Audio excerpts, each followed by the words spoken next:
At 2:13 in the morning, the phone behind the front desk rang from room 6. That would not have scared me if room 6 had not been empty. It would not have scared me if room 6 had even been usable. But room 6 at the Briar Glen Motor Lodge had been locked for almost 5 years by then. The ceiling had caved in after a pipe burst during a winter freeze, and the owner, Mr. Voss, never bothered to fix it properly. He just took the room out of rotation, screwed the window shut from the inside, and told us to never rent it under any circumstances. So when the old switchboard light flickered beside the number 6 and the phone started ringing, I just stood there with my hand halfway inside a bag of vending machine chips, staring at it. The first thing I thought was that the wiring had finally gone bad. The Briar Glen was old enough that everything in it seemed like it was waiting for permission to break. The sign outside buzzed all night with 2 dead letters, so it only said *BRIRGLN in mode * in red neon. The ice machine made a grinding sound like it was chewing stones. The security cameras worked when they felt like it. Even the phone system looked like something that should have been in a museum. Still, every room had a line, and when a guest picked up, the button for that room lit up at the front desk. Room 6 was glowing. Then the phone rang again. I picked it up. "Front desk," I said. "This is Caleb." There was silence at first, not dead silence. I could hear breathing on the other end, slow and shaky, like someone was trying to keep quiet. Then a man whispered, "There's someone outside my door." I did not answer right away. I looked through the front windows at the parking lot. Rain was coming down hard, turning the asphalt black and shiny under the weak yellow lamps. There were only 4 cars out there. Mine, a pickup belonging to the couple in room 12, a silver sedan in front of room 3, and Mr. Voss's old Buick parked crooked under the office awning. No one was near room 6. Room 6 sat at the far end of the first floor row, past the vending machines and the dead soda cooler. Its curtains were always closed. The door had a faded brass number hanging loose from one screw. I said, "Sir, what room are you calling from?" The man breathed harder. "6, he said. I tried to keep my voice normal. "Room 6 isn't occupied tonight." A pause. Then he said, "Then why am I in it?" I almost hung up. Not because I was brave, because for a second, my brain decided the easiest answer was that someone was messing with me. Briar Glen was the kind of place teenagers dared each other to visit after midnight. People in town said it was haunted, mostly because it was cheap, ugly, and had been around long enough to collect stories. I had worked there for 11 months by then, always the night shift, always alone from 10 at night until 6 in the morning. I was 24, saving money badly, and taking community college classes even more badly. The job was boring, but I liked boring. Boring meant I could read. Boring meant I could drink bad coffee and do homework between check-ins. That night had been boring until the phone rang. I said, "Is this some kind of prank?" The man whispered, "Please." He's been standing there for 20 minutes. "Who?" The man outside the door.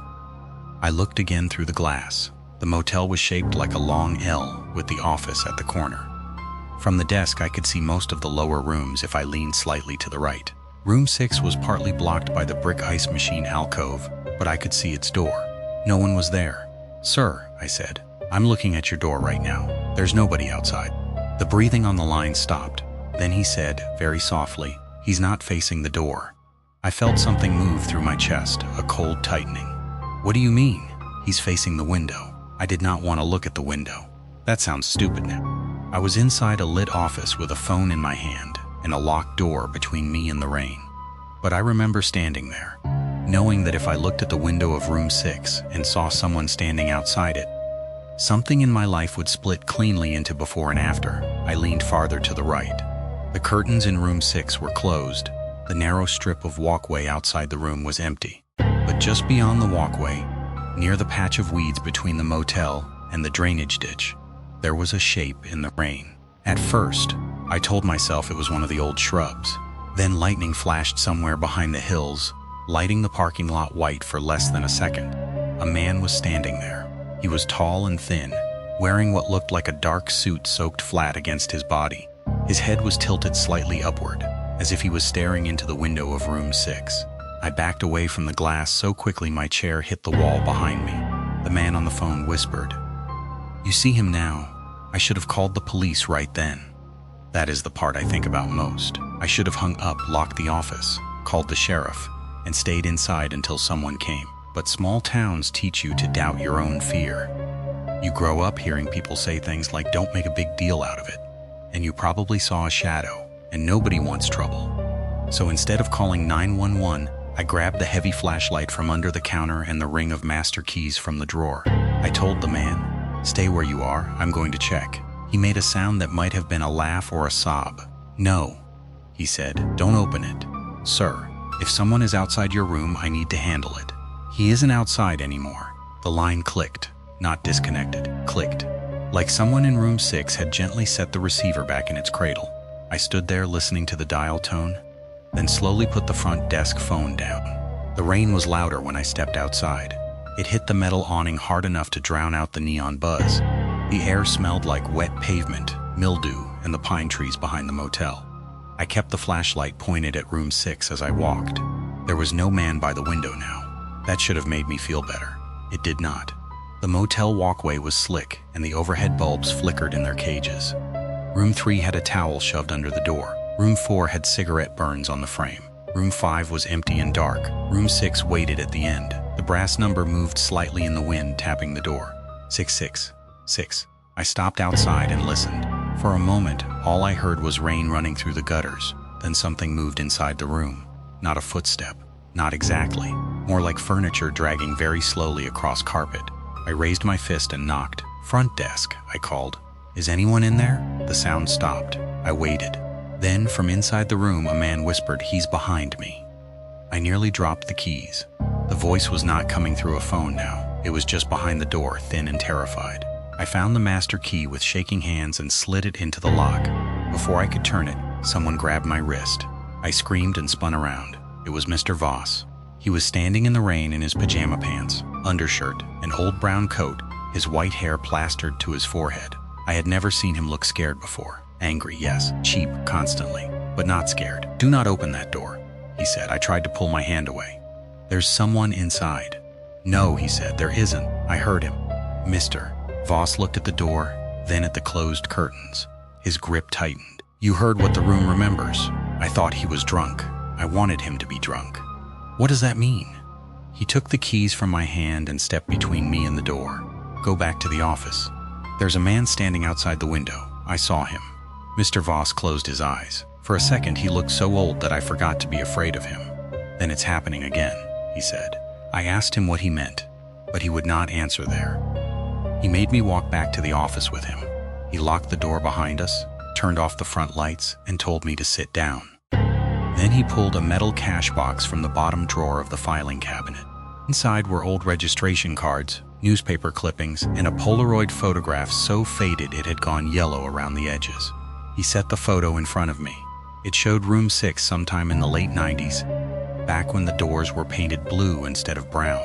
A man stood in front of it holding a suitcase. He wore a gray suit, had thinning hair, and looked like the kind of person no one would remember unless something terrible happened to him. His name was Walter Griggs, Mr. Voss said.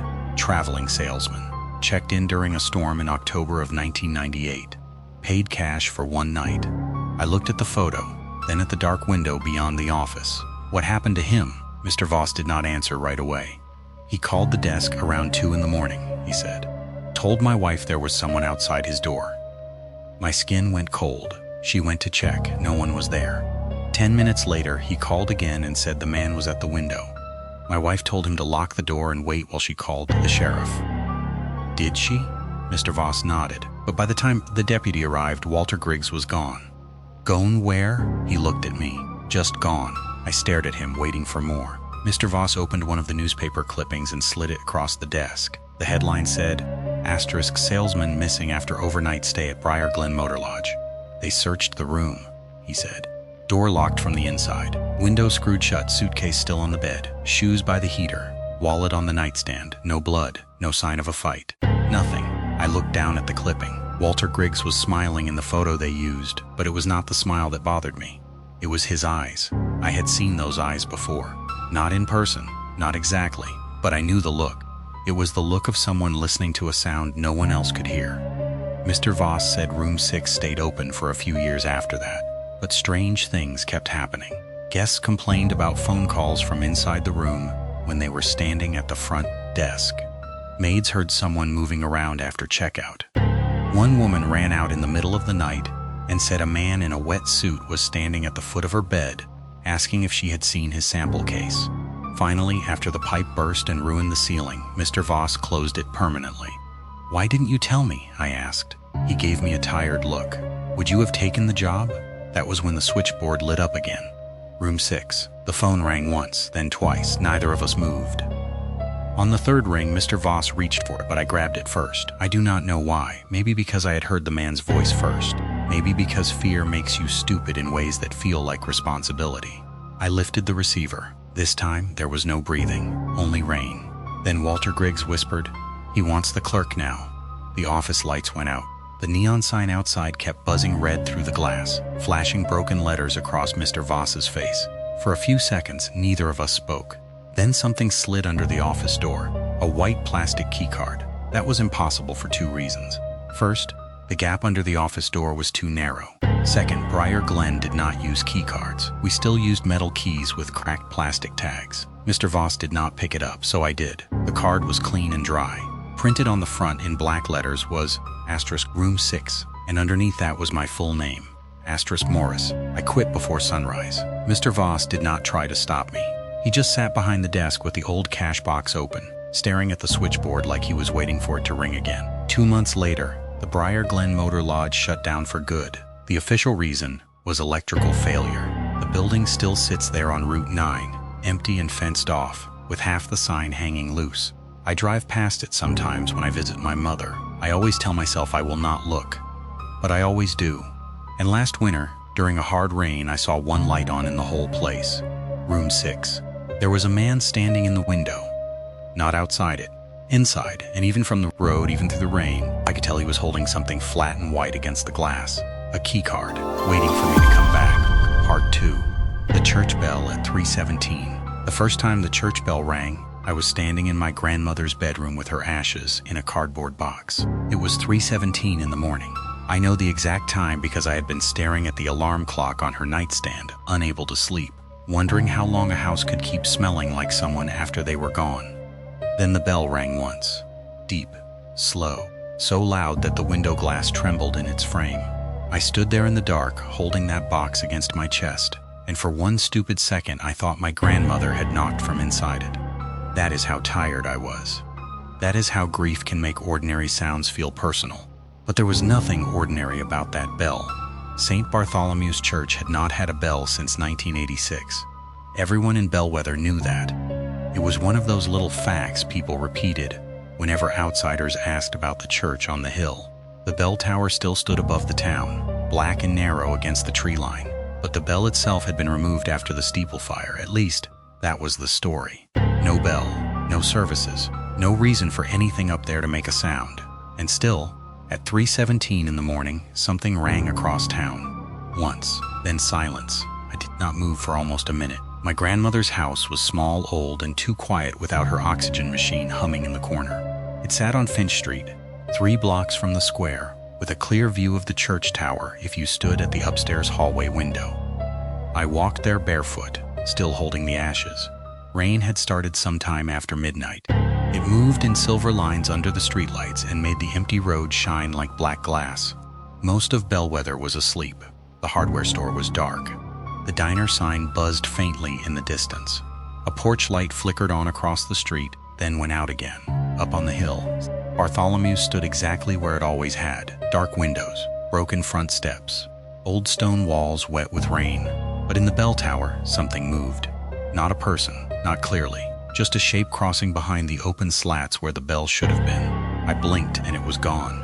I told myself it was a bird, or a branch, or one of those tricks your eyes play after too many hours without sleep. I had come back to Bellwether 3 days earlier because my grandmother, Ruth Marlowe, had died alone in the house she had lived in for 59 years. She was 84. The doctor said her heart had given out in her sleep. Peaceful, everyone told me. A blessing, everyone said. I hated how much people liked that word. Blessing. As if dying alone before sunrise in a house full of unpaid bills and old photographs was something gentle. I had not lived in Bellwether since I was 18. I left for Portland the week after graduation and only came back for holidays, funerals, and the kind of family obligations you handle quickly so you do not have to remember why you left. Bellwether was one of those towns that looked harmless if you drove through it in daylight. White courthouse, 2 gas stations, a diner with homemade pie, a grocery store where everyone knew your mother's maiden name, maple trees lining the streets, church steeple on the hill. But people there had a way of going quiet when certain names came up. My grandmother's name was one of them, not because she was disliked. The opposite, actually. Everyone seemed to respect her. They brought casseroles after she died. They left flowers on the porch. They stopped me in the grocery store and told me she had been a good woman. But they said it with that small-town heaviness, like being a good woman had cost her something. The morning after the bell rang, I mentioned it to Mrs. Lasky, my grandmother's neighbor. She was sweeping water off her front steps even though it was still raining. Mrs. Lasky was nearly 90, thin as a rake, with white hair pinned so tight it pulled her eyes sharp at the corners. I asked, "Did you hear the church bell last night?" Her broom stopped, just for a second. Then she kept sweeping. "No bell in that church," she said. "I know, that's why I'm asking." She did not look at me. Sound carries strangely in rain. It rang at 3:17. This time she looked up. Her face did not change much, but something behind it did. I watched the color leave her mouth. "Your grandmother ever talked to you about that time?" she asked. "What time?" Mrs. Lasky glanced toward the church hill. "Never mind." I stepped closer to the low fence between our yards. "Mrs. Lasky, what does 3:17 mean?" She leaned on her broom. For a moment, I thought she might actually tell me. Then a pickup passed slowly down Finch Street. The driver, a man in a dark cap, turned his head and looked at us as he went by. Mrs. Lasky's expression closed. "You should finish your business here and go home," she said. "This is my grandmother's house." "No," she said. "It was Ruth's house." And Ruth knew what not to ask. That was the first time I felt it. Not grief. Not even fear. The sense that I had walked back into a conversation that had been going on for years without me. I spent most of that day sorting through my grandmother's things. Clothes went into boxes. Medicines went into a trash bag. Old bank statements, church bulletins, recipes, birthday cards. The ordinary leftovers of a life. Nothing about a bell. Nothing about 3:17. But I noticed something strange in the afternoon. Every clock in the house was wrong. Not by minutes. Not by hours. They had all stopped at 3:17. The kitchen clock above the stove. The little brass clock in the living room. The battery-powered alarm clock in the guest room. Even my grandmother's wristwatch, still sitting in a dish beside the bathroom sink. 3:17. I replaced the batteries in the kitchen clock, thinking maybe the power had gone out and I was losing my mind. The second hand twitched once, made half a circle, then stopped again. 3:17. I called my mother after that. She lives in Arizona and had not come back for the funeral. She told me she was too sick to travel, but I knew the truth. My mother had left Bellwether years before I did and had spent the rest of her life pretending she was not from there. When she answered, I asked her if Grandma had ever mentioned the church bell. The line went quiet. Then she said, "Why?" "Because I heard it." "When?" "Last night, at 3:17. My mother inhaled so sharply I heard it through the phone. "Get out of that house." "What?" "Emily, listen to me. Pack whatever you need and leave before tonight. You're scaring me." "Good," she said. "Be scared." I sat down on the edge of my grandmother's bed. "What happened at 3:17? My mother did not answer. Instead, she asked, "Did you find the blue diary?" "No. If you find it, don't read it." "Mom, I mean it." Then she hung up. That was how my family handled things. Warnings with no explanations. Locked doors with no keys. A lifetime of people telling me to look away, then acting surprised when I wanted to know what they were hiding. So of course I searched for the diary. I checked the obvious places first. Nightstand drawers, closet shelves, the old cedar chest at the foot of the bed, nothing. Then I remembered the loose floorboard under the rug in the upstairs hallway. When I was a child, my grandmother used to hide Christmas presents there. The board still lifted with the same low creak. Underneath was a flat metal cookie tin. Inside were 3 things: a blue diary, a church key, and a yellowed newspaper clipping folded into quarters. I opened the clipping first. The headline read, "Asterisk local girl vanishes after church social." The article was from May 1974. A 17-year-old girl named Margaret Bell disappeared from St. Bartholomew's after a spring fundraiser. Witnesses said she had gone to the basement to bring up extra chairs and never returned. The church was searched. The cemetery was searched. The woods behind the hill were searched. Nothing was found. At the bottom of the clipping, Someone had underlined one sentence in red pencil. Asterisk, the last confirmed time anyone saw Margaret Bell alive was 3:17 p.m. I opened the diary after that. The first pages were normal enough. Weather, groceries, notes about choir practice, complaints about my grandfather snoring. Then, the entries changed. May 18, 1974. Asterisk, they told us not to speak of Margaret during service. Pastor Harlan said grief needed order. But I heard her under the floor again tonight. I stopped reading. The house felt suddenly smaller. I looked toward the hallway, listening. Nothing. I read on. Asterisk, the bell rang once at 3:17 this morning. There is no one willing to admit they heard it. Nora says the bell rings when the buried want counting. I told her not to say such things where others can hear. The next entry. Asterisk, Harlan says Margaret ran. I do not believe him. There was mud on his cuffs. I saw it. So did Evelyn. So did Tom Bell, but he will not accuse a pastor while his daughter is missing. This town loves a holy man more than it loves a dead girl. My hands were shaking by then. I turned several pages. Names appeared again and again. Pastor Harlan, Evelyn, Tom Bell. Mrs. Lasky's first name was Nora, and my grandmother, Ruth. They all knew, maybe not everything, but enough. The final written page was dated years later, 1986, the year of the steeple fire. Asterisk, we removed the bell today. That is what the paper will say. But bells are not only metal. Some sounds stay where the wrong thing happened. If Emily ever comes back after I am gone, I pray she leaves before it rings for her. Below that, in shaky handwriting, was one last line. Asterisk, when the bell rings for you, do not answer the door. I closed the diary. The house had gone silent in a way that felt deliberate. No rain, no pipes, no old wood settling. Then the church bell rang. Once. I looked at the clock. 3:17. Not morning, afternoon. Every clock in the room had started again, just long enough to reach that time. Then someone knocked on the front door. 3 slow knocks. I did not move. Another knock. Then a girl's voice called from the porch. Mrs. Marlowe? It was soft, young, wet from the rain. Mrs. Marlowe? I need the chairs from the basement. I backed away from the bedroom door until my legs hit the bed. The voice came again. Please, Pastor Harlan is waiting. I called my mother with shaking hands. She did not answer. The knocking continued. Slow, patient. Like whoever stood outside had all the time in the world. I stayed upstairs until dark. I did not answer the door. I did not look out the window. I held my grandmother's ashes in my lap and listened to that girl on the porch call a dead woman's name until her voice slowly became something else. Lower, older, angrier. Just after sunset, the knocking stopped. I left Bellwether that night with 2 boxes of photographs, the blue diary, and the church key. I did not lock the house behind me. I do not know why. Maybe some part of me felt the house no longer belonged to us. 6 months later, I got a call from Mrs. Lasky. She did not say hello. She just said, "You took the key." I asked her how she got my number. She ignored that.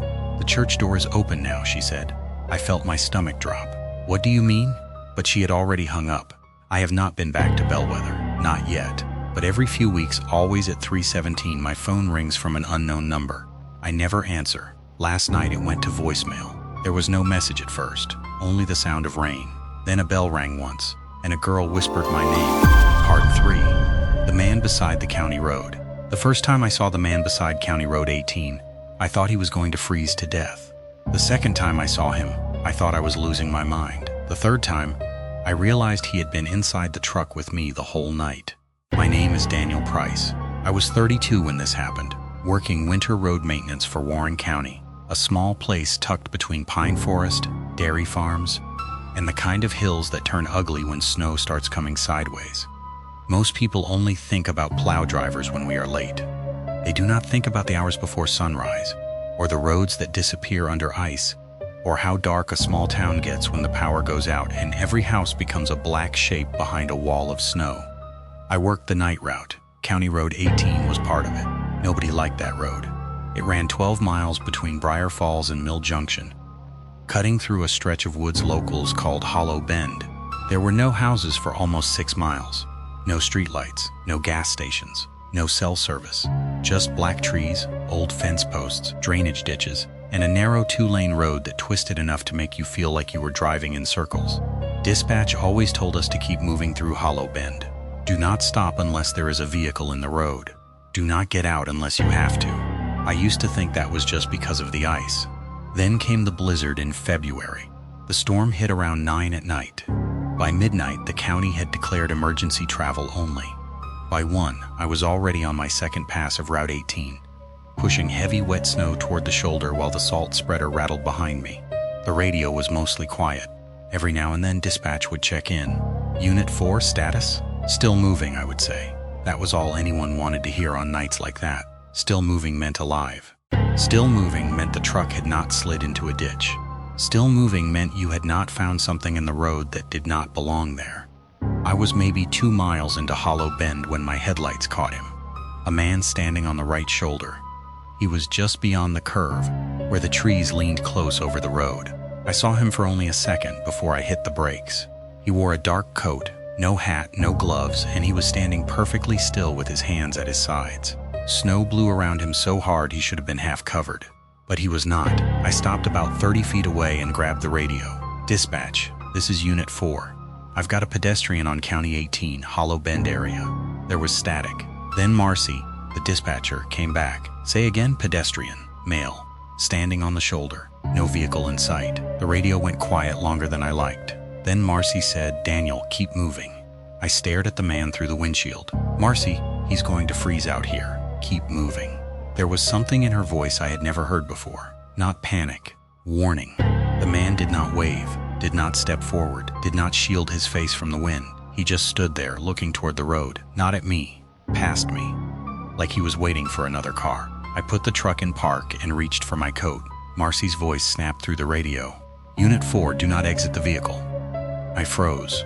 What? Do not get out of the truck. I looked at the man again. His head had turned. Now he was looking directly at me. I could not see his eyes clearly through the snow, but I knew he was looking. I put the truck back in drive. As I passed him, I kept my eyes forward. I did not want to see his face up close. I told myself I was following dispatch orders. I told myself sheriff's deputies would come out and check.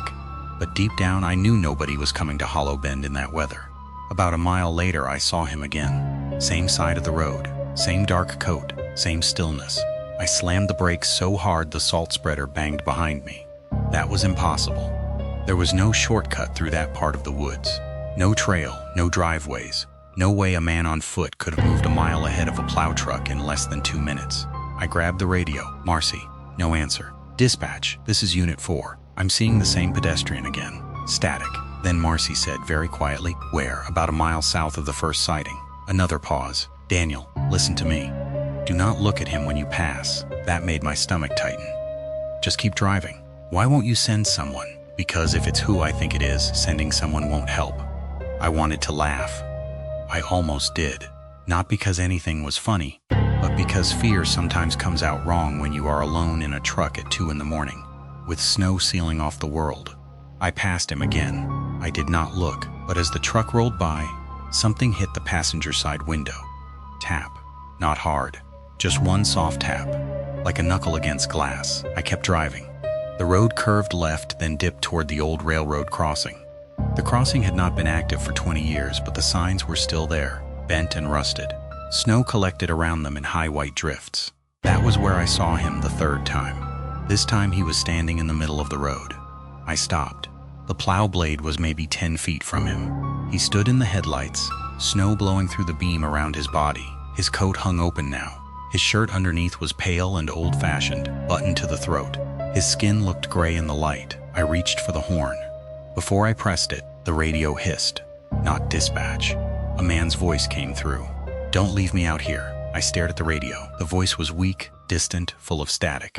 Please, it said. I can see your lights. I did not answer. The man in the road lifted one hand, then he pointed at my passenger seat. I turned my head before I could stop myself. The seat was empty, but the seatbelt was pulled across it, buckled. I had not buckled it. The radio crackled again. You drove past me. The temperature in the cab seemed to drop all at once. My breath fogged in front of me. I grabbed the buckle and yanked it loose. The belt snapped back into place. When I looked up, the road was empty. No man, no footprints. No marks in the snow except the deep tracks from my own tires. I should have turned around then. Instead, I kept driving because that is what men like me do when we are scared and do not want to admit it. We finish the route. We follow the road. We pretend the next mile will make sense of the last one. At the end of Hollow Bend, the radio cleared.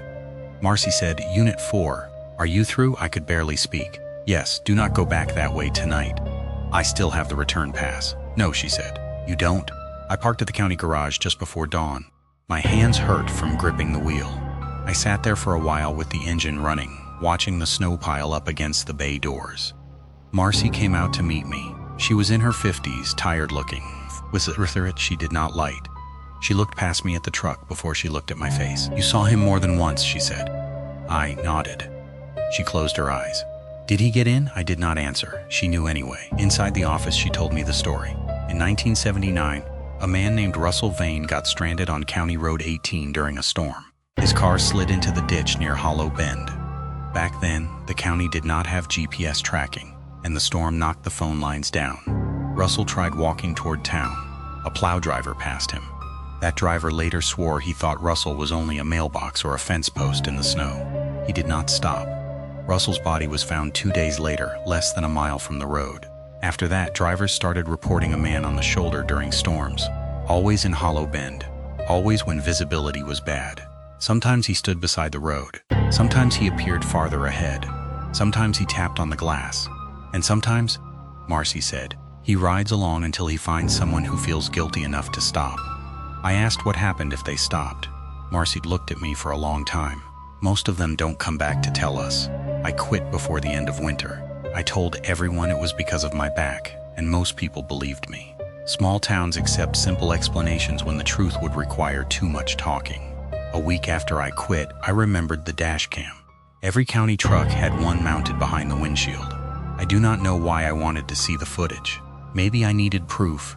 Maybe I needed someone else to tell me I had not imagined it. Marcy let me watch it after her shift. The first 2 sightings were there. A dark figure on the shoulder. Then again, farther down the road. But the 3rd sighting was different. On the dash cam, the road ahead was empty. There was no man standing in front of the plow. No figure in the headlights. Nothing. But the audio had recorded the radio. You drove past me.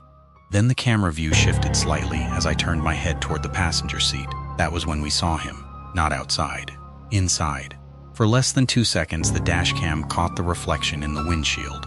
A man sitting beside me. Gray skin. Wet dark coat. Head turned toward me like he had been watching me drive the entire route. Marcy shut the video off without saying a word. I moved away from Warren County that spring. I live in a city now. I work days. I take buses. I do not drive in snow unless I absolutely have to. But every February, when the weather gets bad, I get this feeling I cannot explain. Like I have forgotten someone somewhere. Like there is a road behind me I was supposed to turn back for. Last winter, my phone rang at 2:14 in the morning. Unknown number. I let it go to voicemail. The message was mostly static. Then a man whispered, "I can see your lights." And behind his voice, faint but clear, I heard the sound of a seatbelt clicking shut. Part 4. The diner that stayed open. The first thing I noticed was that none of the customers had phones. Not one. That might not sound strange unless you have worked a graveyard shift in a diner. People do not know what to do with silence anymore. Truckers scroll while they eat. Teenagers take pictures of milkshakes. Lonely old men read the news on cracked screens and pretend they are not waiting for someone to text them back. But that night, at the Silver Spoon Diner, every customer sat with both hands on the table. No phones, no newspapers, no menus. Just still hands, wet coats, and eyes fixed on the empty booth by the front window. My name is Lauren Avery. I was 26 when this happened, and I had only been working at the Silver Spoon for 3 weeks. The diner sat at the edge of Bellwether Pike, just outside a little town called Mason Creek. It was the last place open before the road turned into farmland and pine woods for almost 30 miles. During the day, it looked almost cheerful. Red vinyl booths, chrome stools, checkered floor, pie case by the register, old jukebox in the corner that only played when it felt like it. At night, it became something else. The windows turned black. The neon sign flickered. The booths looked too deep. The kitchen sounds carried in a way that made you think someone was moving around after everyone had gone. I took the job because I needed cash, and because the manager, Frank, paid under the table for late shifts. He was in his late 60s, heavyset, quiet, with a limp in his left leg and a habit of looking out the front window whenever the clock got close to 2. He told me the graveyard shift was easy. Coffee, truckers, eggs, cleanup, he said. Most nights you'll be bored. He was right at first. From 10 to midnight, we would get a few regulars. A state trooper who drank black coffee and never took off his hat. A married couple who delivered newspapers. Sometimes a college kid driving home too late from somewhere they should not have been. After 1 in the morning, the diner usually emptied. That night, it was raining hard enough to blur the neon across the parking lot. Frank was in the back office doing inventory, and I was wiping down the counter, thinking about closing early, even though we technically stayed open 24 hours. At 2:11, the bell above the door rang. A man walked in wearing a brown suit and a narrow tie. His hair was slicked back, his shoes were polished, his coat was soaked but not dripping, which bothered me later when I thought about it. He did not look at me. He walked straight to the third booth from the front, sat down and folded his hands on the table. I grabbed a menu and went over. "Morning," I said. "Coffee?" He looked up slowly. His face was pale and ordinary. That somehow made it worse. He did not look dead. He did not look frightening. He looked like a man waiting for a train that was late. "Coffee," he said. "2 eggs, toast, no butter." His voice was flat. I wrote it down. When I turned toward the kitchen window, the bell rang again. This time, a woman came in wearing a blue dress and white gloves. Her hair was pinned in a style I had only seen in old photographs. She carried a small purse against her chest like she was afraid someone might take it. She sat in the 5th booth. Then came 2 teenage boys in denim jackets. Then an older man in a mechanic's uniform. Then a young mother with a little girl in a yellow raincoat. Within 10 minutes, 9 people had come into the diner. None of them arrived in cars. I know because I looked. The parking lot was empty except for my Honda and Frank's truck. Rain hammered the pavement under the red neon sign. Beyond that, there was only the road, dark fields, and the black shape of the woods. I stood behind the counter with my order pad in my hand and watched them settle into booths like they had done it 1,000 times. No one spoke to anyone else. They all faced the front window, or more accurately, the empty booth beside it.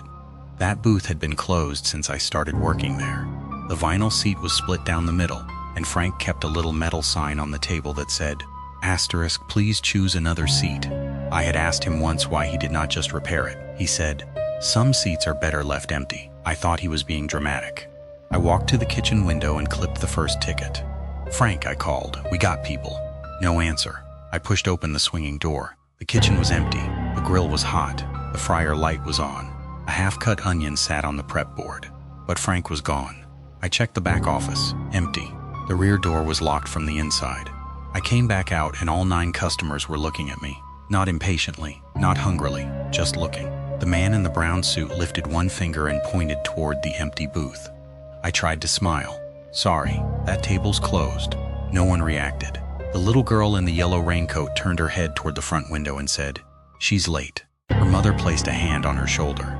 "Don't start," the woman whispered. I felt cold spread across my arms. "Who's late?" I asked. No one answered. Then the jukebox clicked on by itself. The song that came out was old and warped, a slow tune full of static and brass. The kind of song that might have played in diners when smoking was allowed and coffee cost $0.25. The lights flickered once. When they steadied, the empty booth by the window was no longer empty. A woman sat there. She had dark hair, a waitress uniform, and a name tag I could not read from where I stood. She was turned slightly toward the window, as if watching the rain. Her hands rested on the table. Everyone else in the diner lowered their heads. I could hear the grill hissing behind me. I could hear rain on the roof. I could hear my own breathing. Then the woman at the window said, "Is the back door locked?" Her voice was soft. I did not know if she was talking to me. I backed toward the counter. The woman turned her head. Her face was young, maybe 20. Pretty in a tired way. There was a dark smear of soot along one cheek. "Is it locked?" she asked again. "Yes," I said. The customers began to murmur, not words at first, just low sounds, anxious and overlapping. Then the man in the brown suit said, "It was locked then, too." The woman in gloves started crying without making a sound. I grabbed the phone behind the register and dialed Frank's number. It rang from the back office. Once. Twice. Then Frank answered from somewhere inside the building. "Lauren," he said. "Where are you?" He did not answer that. "Listen to me carefully," he said. "Do not serve those." I looked at the customers. They had all gone still again. "What is happening? Do not take food to the tables. Do not refill coffee. Do not sit in the window booth." "Frank, where are you?" His voice shook. "I'm in the pantry. The pantry is 6 feet behind me." "I know." I turned slowly toward the kitchen door. There was a narrow pantry beside the walk-in cooler. The door was closed. From inside it, I heard Frank breathing. but I was still holding the phone, and his voice was in my ear. "They come in when it rains this hard," he whispered, "always around the same time. I thought maybe they wouldn't tonight because you were here." "Who are they?" "The ones who never got out." Before I could ask what he meant, the woman in the window booth stood up. Every customer flinched. She looked toward the kitchen. "I smell smoke," she said. That was when I smelled it too.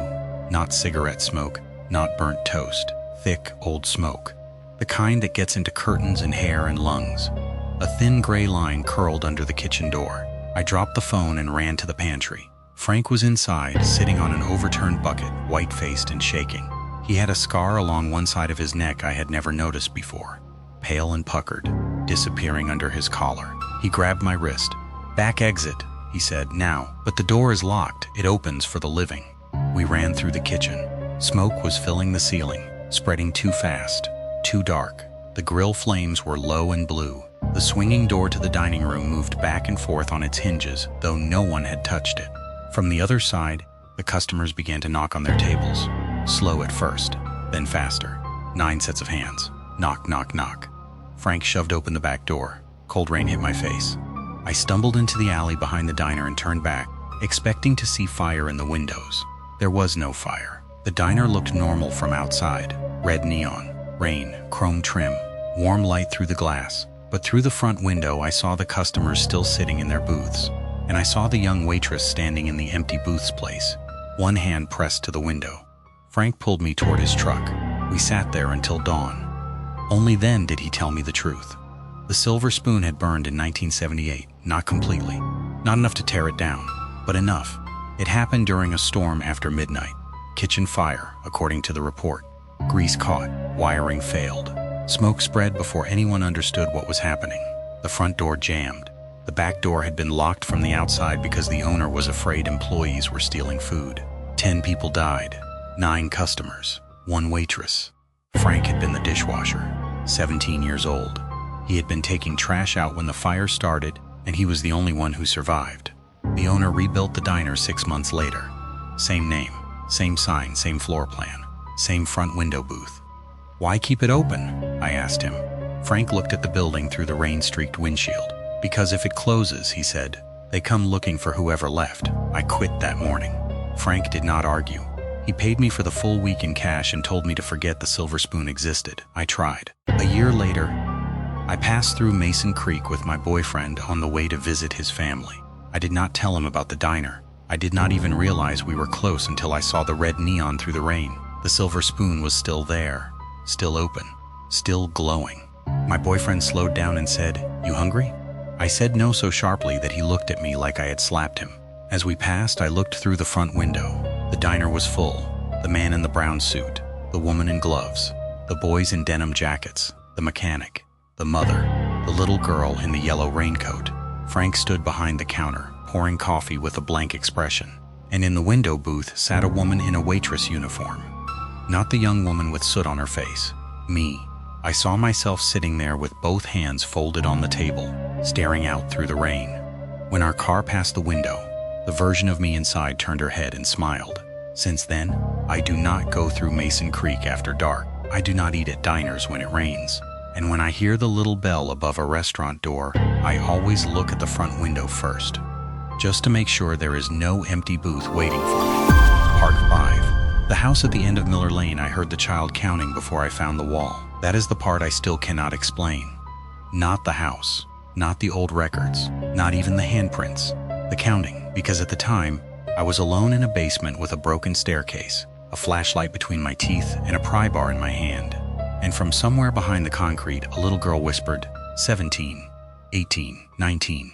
Then she stopped. Then she said, "You missed one. My name is Owen Mercer.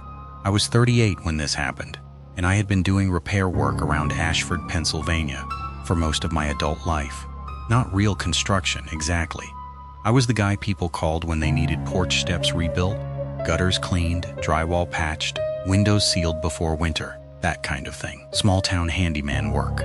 Cash if possible. No questions if the house was strange. And the house at the end of Miller Lane was strange. Everybody in Ashford knew it. It sat beyond the last mailbox on the east side of town, past the old feed store and the cemetery road, where the pavement narrowed and the trees leaned in close enough to scrape the sides of your truck. The place was a 2-story farmhouse with gray siding, a rusted tin roof, and a front porch that sagged in the middle like it was tired of holding itself up. No one called it haunted out loud. People in towns like Ashford do not always say things directly. They just lower their voices. They tell you not to park there after dark. They mention that kids used to dare each other to touch the front gate. They say things like, "That family had trouble," and then pretend they did not say anything at all. The family was the Ridleys, Harold and June Ridley.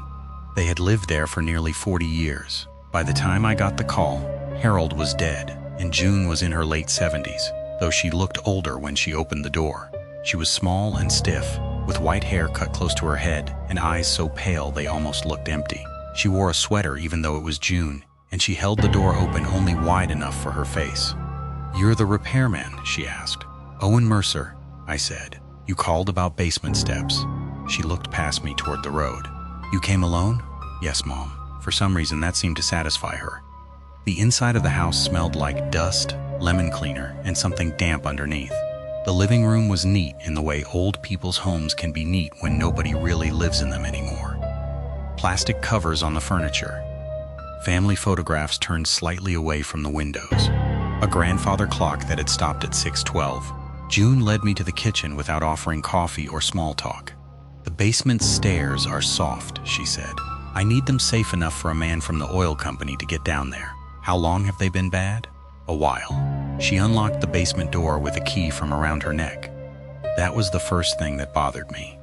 Not a latch, not a hook, a real key. The kind you use when you are not trying to keep children out, but something in. The basement air rolled up cold and wet. I shined my flashlight down the steps. The staircase was old pine, steep and narrow, with no railing on one side. 3 treads near the bottom had split down the middle. One had rotted so badly I could see the darkness beneath it. "I can replace the lower steps," I said. "Maybe sister the side supports too." June stood behind me, not looking down. "Do what you need. Don't touch the north wall." I turned. "The what?" "The wall under the front room," she said. "Don't drill into it. Don't cut into it. Don't disturb it." I had heard homeowners say strange things before. Some were worried about pipes, old wiring, foundation cracks. So I asked the normal question. "Is there plumbing in that wall?" "No." "Electrical?" "No." "Then why shouldn't I touch it?" June's hand went to the key around her neck. "Because it is not part of the job." That was all she said. I should have walked away. I know that now. But I had a truck payment, a daughter starting college in the fall, and a bad habit of telling myself other people's weirdness was not my problem. So I got to work. For the first hour, nothing happened. I carried lumber down carefully, set up a work light, and started pulling the broken treads. The basement was unfinished, with stone walls in some places and newer concrete in others. There were old shelves lined with mason jars, a dead freezer, paint cans, a coal chute that had been sealed from the outside, and stacks of cardboard boxes wrapped in plastic. The north wall was different. Most of the basement looked old, but that wall was smooth concrete from floor to ceiling, much newer than everything around it. No shelves against it, no pipes, no stains, just a flat gray surface about 12 feet long. I tried not to look at it. Then I heard the counting. 12, 13, a child's voice, soft, clear. Coming from behind the north wall, I froze with one hand on the pry bar. At first, I thought June had a television on upstairs. Sound travels strangely in old houses. Pipes carry voices. Vents do weird things. I told myself all of that before I even stood up. Then the voice said, 14, 15. It was not coming from upstairs. It was coming from the wall. I climbed the steps fast enough that one of the rotten treads cracked under my boot. June was standing in the kitchen with her back to me, washing a cup that was already clean. "Mrs. Ridley," I said, "is someone else here?" Her hands stopped moving. "No." "Do you have grandchildren visiting?" "No." I heard a child. She set the cup in the sink, very carefully. What was it saying? I did not like that question. It was counting. June closed her eyes. For how long? I don't know. A few seconds. She dried her hands on a towel. "You should finish the steps and go." "Mom, if there's a child in this house, I need to know." "There are no children in this house." Her voice had gone flat. I looked toward the basement door. "There's something behind that wall." June turned then. For the first time, she looked truly afraid. "No," she said, "there isn't. I left the house 20 minutes later, telling her I needed a different blade from the hardware store." That was a lie. I needed to get out long enough to decide whether I was crazy. On the way into town, I stopped at Donnelly's Market for coffee. The owner, Pete Donnelly, had known me since high school. He was the kind of man who collected gossip the way other people collect coins. I asked him, as casually as I could, "What do you know about the Ridley place?" Pete's face changed. "Not much, just enough." "Why?" "I'm doing work there." "You alone?" That was the second time someone had asked me that. "Yes." Pete looked toward the front windows, as if the house might be standing across the street. "You be careful down there." "Down where?" He wiped the counter with a paper towel. "Owen, some jobs aren't worth taking." I leaned closer. "Were there children in that house?" Pete stopped wiping. After a long moment, he said, "Foster kids." I felt the coffee turn sour in my stomach. "How many? Over the years?" "A lot." "Where are they now?" Pete did not answer. That was answer enough. I went to the library after that. Ashford's library was one room attached to the municipal building, with old computers and a newspaper archive that barely worked. I searched Ridley, Miller Lane, foster home, missing child. At first, I found nothing. Then I started searching dates from the 70s and 80s. The Ridleys had been licensed foster parents for nearly 15 years. There were photographs in old community pages showing June Ridley at bake sales and Harold Ridley standing beside church donation boxes. Articles praised them for opening their home to children in need of stability. Then, in 1989, their foster license was quietly revoked. No charges, no explanation. One small article mentioned administrative concerns. Another mentioned a 12-year-old boy named Marcus Bell who ran away from the Ridley home during a thunderstorm and was never found. A girl named Anna Walsh had been transferred out 6 months earlier and later told a teacher she did not want to go back behind the wall. That phrase made my hands go cold. Behind the wall. I drove back to Miller Lane because I was stupid, angry, and beginning to understand that whatever was in that basement had been waiting for someone with tools. June did not seem surprised when I returned. "You looked," she said from the porch. I got out of the truck. "What happened in that house?" She stared at me. "My husband," what I asked. Her mouth tightened. "You have no right. There were kids here." "There were always kids somewhere," she snapped. "Children came, children left. The county sent them. The county took them. That is all. And Marcus Bell?" For a second, her face collapsed. "Finish the stairs or leave." I went past her into the house. I do not know what I expected her to do. "Call the police, maybe." "Yell. Try to stop me." She did none of that. She just followed me to the basement door and stood there with the key clutched in her fist. The counting started before I reached the bottom step. 23, 24, 25. I walked to the north wall. The voice stopped. Then from behind the concrete, a little girl whispered, "Not there." I moved the work light along the wall. "Here?" I asked before I could stop myself. June made a sound behind me. The voice said, "Lower." I crouched. Near the floor, hidden by dust and shadow, I saw a seam in the concrete. Not large, not obvious, just a thin rectangle about 3 feet wide. I patched and painted over. Hollow. June screamed then. Not words, just a raw, broken sound. I hit the seam again. A piece of old concrete cracked loose. Underneath was wood, then plastic. Then a smell rolled out so stale and trapped that I gagged and backed away. Behind the false wall was a narrow space, not a room, a crawl space. And on the inside of the wooden backing were handprints, dozens of them. Small hands, some in faded paint, some in pencil, some scratched into the wood. Names were written between them. Marcus, Anna, Beth, Thomas, Lily. Some had dates. Some had only marks, like someone had been counting days. June sat down on the bottom step. Her face had gone gray. "He said it was discipline," she whispered. "Harold said they were troubled children, liars, thieves, runaways before they ever came to us." I stared at the handprints. One of them near the lower corner was bright red, fresh, wet enough to shine in the work light. I stepped closer. Beside it, in letters written by a small finger, were Strask, "You missed one asterisk from inside the crawl space." Something knocked. Once. Then again. Then a child's voice, very close to my ear, whispered, "Count them right." I ran. I am not proud of that. I left June Ridley sitting on the basement steps and ran out of that house like it was burning. I called the sheriff from the road. Then I called the state police because I did not trust Ashford to investigate itself.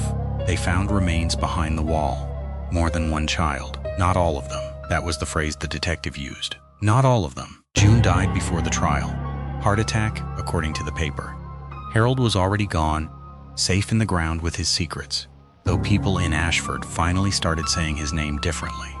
The house at the end of Miller Lane was condemned. A year later, the county tore it down. I watched from across the road. When the excavator pulled apart the front room, something small and pale fell from between the boards. A child's wooden counting block, red paint on one side, the number 6 on another. The worker picked it up, looked confused, and tossed it into the debris pile. I still hear the counting sometimes, usually when I am working alone. Usually in basements, it starts quiet, 7, 18, 19. Then it stops, waiting for me to remember, waiting for me to count what the town tried to forget. Part 6. The ranger cabin nobody reserved. The reservation came through under the name of a dead man. That was the first thing I should have reported. Not after I drove out there. Not after I saw smoke coming from the chimney. Not after I found the logbook open on the kitchen table. Right then. The second I saw the name on the Kent Park system at 11:42 p.m., I should have called my supervisor and told him something was wrong with cabin 7. But I did not, because the county reservation software was old and old systems make mistakes. They duplicate bookings. They lose payments. They mark closed trails as open and open trails as closed. Once, it assigned a family reunion to a picnic shelter that had been demolished 3 summers earlier. So when I saw the name * Elliott Rank appear beside cabin 7 at Black Pine Lake, I told myself it was a glitch. Then I saw the check-in date. That night. My name is Marcus Hale. I was 29 when this happened, working seasonal maintenance for the Parks Department in northern Vermont. It was not a glamorous job.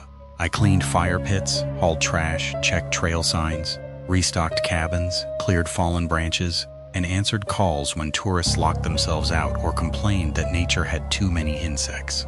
Black Pine Lake had 12 rental cabins spread along the west shore. Cabins 1 through 5 were close to the main road. Families rented those. Fishermen, retired couples, people who wanted to pretend they were in the wilderness while still being 10 minutes from a grocery store. Cabins 6 through 12 were different. They sat farther north, past a gravel service road that narrowed into old logging track. No electricity, no running water, wood stoves for heat, hand pumps outside, outhouses. Enough isolation to attract hikers, writers, hunters, and people going through divorces. Cabin 7 was the one nobody liked. Not because it was the worst. It was actually one of the nicer ones. Dry roof, good stove, solid porch, lake view through the trees. But rangers avoided it when they could. The old-timers said it was too quiet around that cabin. No frogs in summer, no birds at sunrise, no insects tapping the screens at night. Just the lake, the trees, and a stillness that felt like something holding its breath. I thought that was nonsense until I saw Elliott Wren's name. Elliott had disappeared from Black Pine in 2004. Everyone in the department knew that story. He was 23, hiking alone in late October. He rented cabin 7 for 3 nights and never checked out. His truck stayed in the lot. His pack was found inside the cabin, boots by the stove, wallet on the table, half a cup of coffee still in the mug. Search teams combed the woods for 11 days. They found nothing, no body, no clothing, no tracks beyond the cabin porch. The official theory was that he walked onto the frozen edge of the lake, fell through, and got pulled under. But people who worked there always said the lake had not frozen yet that year. And now, 18 years later, his name was back in the system. Cabin 7. One night, paid in full. I sat in the maintenance office staring at the screen while rain tapped the windows. It was late September, the ugly part of the season when most campers had gone home and everything smelled like wet leaves and cold mud. I called my supervisor first. No answer. I called the on-duty ranger. No answer. That should have been my second warning. Instead, I grabbed the cabin keys, a flashlight, a radio, and the old park truck. I told myself I was just going to verify the cabin was empty. That was all. A glitch in the system. Maybe some living person with the same name. Maybe a prank. Maybe a typo. The service road to cabin 7 was worse than I remembered. Rain had washed deep ruts into the gravel, and branches scraped the sides of the truck as I drove. The headlights caught white trunks of birch trees, then black water through the gaps, then the same narrow road folding into itself over and over. The radio gave out about halfway there. That was normal. There were dead zones all around Black Pine. Still, when the static filled the cab, I turned the volume down. I did not like how much it sounded like whispering. Cabin 7 appeared at the end of the track just after midnight. The porch light was on. That was impossible. Cabin 7 did not have power. I stopped the truck and stared through the windshield. A thin yellow glow came from the front window. Smoke curled from the chimney and disappeared into the rain. Someone had stacked split firewood beside the steps in a neat pile. The curtains were open, and for a second, I thought I saw a person move inside. I sat there with both hands on the steering wheel. Then my headlights flickered. Once, twice. The porch light went out, but the window stayed bright. I stepped out into the rain and called, "Parks Department." No answer. The lake behind the cabin was black and flat, too still for that kind of weather. Rain struck the surface, but the water barely rippled. I walked up the porch steps. There were wet boot prints on the boards. One set, large, fresh. They led from the door to the edge of the porch, but not back. I knocked. The sound seemed to vanish into the wood. "Parks Department?" I called again. "Anyone inside?" From inside the cabin, a chair scraped across the floor. I unlocked the door. Heat rolled out, not just warmth. Heat. The kind that hits your face when a stove has been burning for hours. The cabin smelled like wood smoke, damp wool, and coffee. My flashlight beam glowed red. A kettle sat on top of it, steam lifting from the spout. The table was set for one person. Plate, fork, tin cup, a folded napkin. Beside the plate was the cabin logbook, open. I took one step inside. "Hello?" No one answered. The cabin was one room. Table, 2 chairs, bunk bed, stove, shelves, hooks for coats. There was nowhere to hide except under the bunks. And I knew before I checked that nobody would be there. The bed was made. The shelves were stocked. A dark green hiking jacket hung by the door. It was wet. I touched the sleeve. Cold water soaked my fingertips. That was when the radio on my belt hissed. I jumped so hard my shoulder hit the door frame. Static burst from the speaker. Then a weather report played through, not the current forecast. An old automated voice, flat and clipped. Black Pine Lake region. October 23rd, 2004. Overnight lows near 28 degrees. Light snow expected after midnight. My stomach turned. October 23, 2004. The night Elliot Wren disappeared. I grabbed the radio. "Dispatch. This is Hale at Cabin 7. Do you copy?" Static. The old weather voice continued. "Travelers are advised to avoid North Shore roads after dark." Then another sound came through underneath it. A man breathing. Slow, exhausted, very close to the microphone. I turned the radio off. It kept playing. That was when I looked at the logbook. Most cabin guests write useless things in those books. Nice view. Saw a loon. Stove smokes if the wind is bad. Kids loved it. Trail muddy. The open page was different. At the top was a date. October 23, 2004. Below it, in cramped handwriting, asterisk arrived late. Road worse than they said. Someone had already made a fire. Thought that was strange, but appreciated it. The next line. Asterisk heard knocking from under the porch around 11:30. No one there. Then, there is someone walking around the cabin. I can see his shadow against the curtains, but when I open the door, he is gone. My mouth went dry. The final line on that page was written so hard the pen had torn the paper. Asterisk he came back today, but he brought the wrong person. I stood there staring at it. Then the pen beside the logbook rolled across the table.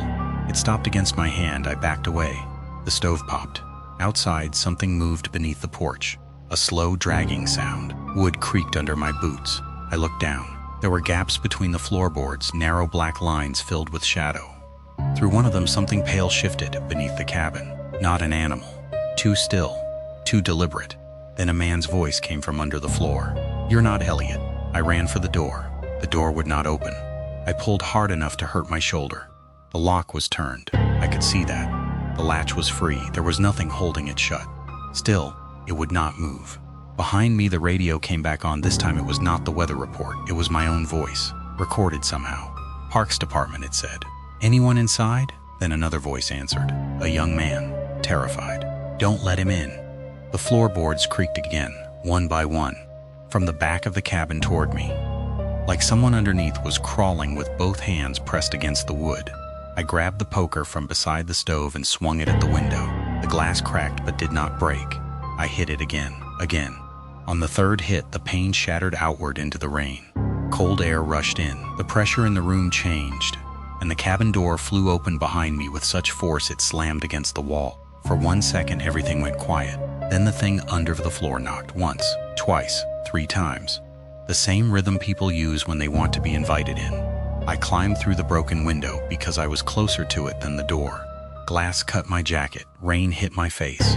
I fell into the mud outside and scrambled to my feet. The porch steps were behind me. The The truck was maybe 30 feet away. But between me and the truck stood a man, young, thin, soaked to the skin. He wore the same dark green hiking jacket I had seen hanging inside the cabin. His face was pale in the rain, and his lips had a bluish color that made him look half frozen. I knew his face from the old missing person flyers, Elliot Wren. He looked at me like he was sorry. Then he said, "You have to tell them I didn't go into the lake." The cabin door slammed shut. The window behind me was whole again. No broken glass, no light inside, no smoke from the chimney. The firewood pile was gone. Elliot was gone too. Only the rain remained. I do not remember driving back.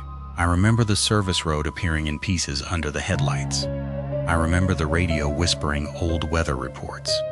I remember checking the passenger seat every few seconds, because I had the feeling someone was sitting there just outside the edge of my vision. When I reached the maintenance office, my supervisor's truck was already there. He was waiting under the awning with Ranger Bell, both of them looking like they had been awake for hours. My supervisor saw my face and said, "You went to 7. Not a question. I told them about the reservation, the fire, the logbook, Elliot." Neither of them looked surprised. That was the worst part. Ranger Bell rubbed both hands over his face and said, "The system does that every few years." "What does that mean?" I asked. My supervisor said nothing, so Bell told me. After Elliot disappeared, Cabin 7 kept showing reservations under his name. Not often, every 3 or 4 years, always late season, always rain, always for one night. At first, staff thought it was a glitch. Then one maintenance worker went out there and came back shaking, saying the cabin had been warm and someone had been crying under the floor. Another quit after finding fresh coffee on the table and wet footprints on the ceiling. One ranger refused to talk about what he saw, but he never entered a cabin alone again. "Why is it still open?" I asked. My supervisor looked away. "Because nobody higher up believes ghost stories," Bell said. "And because every time we try to close it permanently, something happens to another cabin instead." I quit 2 weeks later, not dramatically. I finished the season paperwork, returned my keys, and told them I was taking a job in Burlington. Before I left, I checked the reservation system one last time. Cabin 7 was empty, no bookings, no notes. But when I opened the guest history, I found one entry I had not seen before. My name, Marcus Hale, Cabin 7, checked in. 12:03 a.m. checked out blank. I printed the page and took it to my supervisor. He stared at it for a long time. Then he folded it in half and put it in his desk drawer. "You got out," he said. "Leave it there. I have tried. But every fall when the rain turns cold, I think about Elliot standing between me and the truck. I think about what he said. I didn't go into the lake. Last month, an envelope arrived at my apartment with no return address. Inside was a single page torn from a cabin logbook. The handwriting was mine. It said, "He came back today, but he still brought the wrong person." Part 7. The town that went quiet. The first thing I noticed was the sound of the traffic light. Not the color, not the empty sidewalks, not the cars sitting along the curb with their headlights still on. The sound. Click, click, click. It was the only thing moving in the whole town. My name is Aaron Bell. I was 34 when this happened, working as an overnight medical courier in eastern Kentucky. Most nights I drove between small hospitals, labs, pharmacies, and clinics that were too far apart for anyone to think about until something needed to be moved quickly. Blood samples, medication, paperwork, sometimes organs packed in sealed containers, though that was rare. The job was lonely, but I liked it. I liked roads at night. I liked truck stop coffee. I liked knowing exactly where I was supposed to be and exactly how long it would take to get there. That night I was running late. A wreck had shut down the main highway outside Stillwater, and my dispatcher told me to take an old county route through a town called Mercy Falls. I had never heard of it. She paused before giving me the directions, which I only thought about later. "Stay on the main road," she said. "I know how to follow GPS." "No," she said. "Don't stop there." I laughed because I thought she was joking. She did not laugh back. By the time I reached Mercy Falls, it was 1:46 in the morning. Rain had started falling in soft, steady sheets. Not a storm, just enough to blur the windshield and make the road shine under my headlights. The sign at the edge of town was green and rusted. "Welcome to Mercy Falls" under it. Someone had painted in white letters, population 126. The road dipped past a closed gas station, then a row of houses with porch lights on. At first, nothing seemed wrong. Then I realized every house was lit, every single one. Living rooms glowing yellow, bedroom windows bright, kitchen lights over sinks, televisions flickering blue behind curtains. It was almost 2 in the morning in a town small enough to sleep all at once, and it looked like everyone had just stepped into another room. I slowed down. A dog stood in the middle of a front yard staring at the road. It did not bark, it did not move. Rain ran down its fur and its leash trailed behind it into the grass. Then I passed the first car. A minivan sat at an angle near the curb with the driver's door open. The interior light was on. A purse rested in the passenger seat. Grocery bags were tipped over in the back, oranges scattered across the floor. No one inside. I told myself there had been some kind of emergency, a gas leak, a chemical spill. Maybe the whole town had been evacuated. But if that were true, why were the doors open? Why were the lights still on? Why was there music playing from somewhere downtown? My GPS told me to continue for 1.8 miles. I should have done that. Instead, I stopped at the diner. It sat on the corner of Main and Alder, with a red sign that said *Mobile and a window full of warm light. The front door was propped open.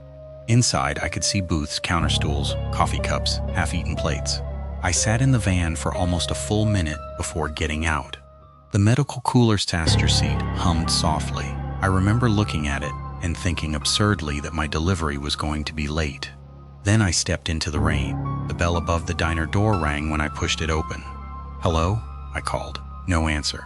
The place smelled like coffee, bacon grease, and something sweet burning on the griddle. A radio behind the counter played an old country song at low volume. At one booth, pancakes sat under a melting square of butter. At another, a cup of coffee still steamed. A newspaper lay open on the counter beside a pair of reading glasses. The headline was dated that morning, not years ago, not some old paper left for atmosphere. That morning, I walked behind the counter and found the griddle still on. 2 strips of bacon had burned black. I turned the knob until the flame clicked off. That was when the phone rang. An old wall phone beside the kitchen door. I stared at it. It rang again. I picked it up because fear had not caught up to me yet. "Mabel's," I said, for reasons I still cannot explain. There was breathing on the line. Then a woman whispered, "Are they gone?" I gripped the receiver. "Who is this?" "Please," she said. "Don't let them know you stopped." The line clicked dead. I left the phone hanging and backed toward the door. Outside, the traffic light kept clicking. Red, green, yellow, red. No cars moved. Across the street was the sheriff's office. Its front door was open too. I told myself that was where I would find answers. A dispatcher, a deputy, a radio, someone who could tell me what had happened and why an entire town had emptied without taking their coats, cars, pets, or food. The office was small. Front desk, 2 chairs, a bulletin board, a hallway leading back to cells and filing rooms. The police radio hissed on the desk. I leaned over it and pressed the call button. "Hello? This is Aaron Bell. I'm a medical courier passing through Mercy Falls. Is anyone receiving? Static?" Then a man's voice answered. Not through the radio, from the hallway. "You shouldn't be here." I turned so fast I knocked a stack of folders onto the floor. No one was there. "Hello?" Silence. I picked up one of the folders. It was a missing person report. Then I saw the others. The entire floor behind the desk was covered with them. Dozens. Maybe hundreds. All filed for the same town. All with the same date. June 12. Different years. 1984, 1985, 1987, 1988, 1989. Every 7 years, the most recent stack was dated that day. June 12, my stomach went cold. I flipped one open. Name * Sandra Ellis, last seen. * Mercy Falls Baptist Church, 7:42 p.m. Another. Name * Raymond Locke. Last seen, Mabel's Diner. 8, Claire Whitman, last seen. * Home address, unknown time. Porch light left on. Every report had the same note typed at the bottom. * subject presumed taken during town-wide silence event. I read that phrase 3 times. Town-wide silence event. From the back hallway, something knocked once. I dropped the folder. The radio hissed louder. A dispatcher's voice came through, warped by static. "Mercy Falls units, report status." No one answered. The voice repeated. "Mercy Falls units, report status." Then, faintly, many voices answered at once. Not clearly, not from the radio. From outside, from the houses, from the diner, from the empty cars. A whole town whispering through closed windows and open doors. "Still here." I ran. I made it halfway across the street before the church bell rang. Once, every light in town went out. Not one by one, all at once. The diner, the sheriff's office, the houses, the gas station, everything. The only light left was my van's headlights pointed down Main Street, shining through rain at the empty road ahead. Then people began appearing in the windows, not walking up to them, appearing, pale faces behind glass. Men, women, children, all standing in lightless rooms, watching me from the dark. I ran harder. When I reached the van, the driver's door was open.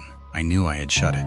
The medical cooler sat on the passenger seat. On top of it was a folded piece of paper, a missing person report. My name was typed at the top. Last seen, Mercy Falls, Main Street, 1:58 a.m. At the bottom, asterisk subject stopped when warned not to. I threw the paper into the rain, started the van, and drove. The GPS spun in circles. The road out of town should have been straight, but every turn brought me back to Main and Alder. I passed Mabel's 3 times, the sheriff's office twice, the green welcome sign once, facing the wrong direction in the middle of the road. The 4th time I reached the traffic light, it was red. I did not stop. As I drove through, something hit the side of the van. Not a person, not a car, a sound. A deep, heavy thud against the metal, followed by hands dragging along the panels. The windshield filled with pale shapes for 1 second. Then the road opened. I was back on the county route, trees on both sides, rain on the glass, Mercy Falls gone behind me. My dispatcher called before I could call her. Her voice was shaking. She was quiet for a long time. Then she said, "Did anyone follow you out?" I looked in the rearview mirror. The road behind me was empty. "No," I said. She did not sound relieved. I delivered the cooler 43 minutes late. Nobody at the hospital asked why I was soaked through or why one side of the van had long dents in the shape of fingers. 2 days later, I searched for Mercy Falls online. Nothing. No town website, no map listing, no news articles. But when I searched county archives, I found a short article from 1984 about a coal town that lost power during a summer storm. The article said residents reported hearing a low hum before the lights failed. For 17 minutes, no phone calls could get in or out. When power returned, 43 people were missing. No suspects, no bodies, no explanation. The town's name was Mercy Falls. I quit the courier job a month later. I told people the night driving was getting to me. That was easier than explaining the folder I found in my mailbox with no stamp and no return address. Inside was the missing person report with my name on it. The paper was dry. At the bottom, someone had added one line in blue ink. Asterisk subject escaped, but was heard answering when called. I do not remember answering anyone. That is what scares me most. Because sometimes late at night, my phone lights up with no number on the screen. I never pick up. But the voicemail always records anyway. No voice, no words. Just a traffic light clicking in the dark. Click, click, click.